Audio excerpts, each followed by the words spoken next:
I'm PC Paul. I've been a police officer here for 16 years, and in January I reverted to Islam. Alhamdulillah, I'm very happy. Assalamu alaikum, brother. How are you?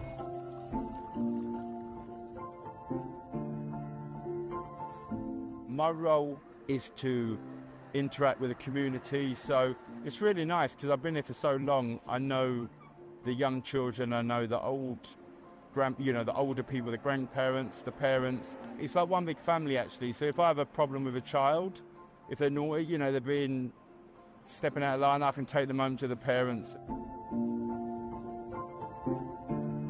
Nobody sort of, a lot of people said, oh, inshallah, one day, Paul, you're going to you'll be Muslim. But no one really, they've not sort of tried to force or anything like this. And it's just over a period of time I started studying the Quran and I started to look into Islam. And it's just such a wonderful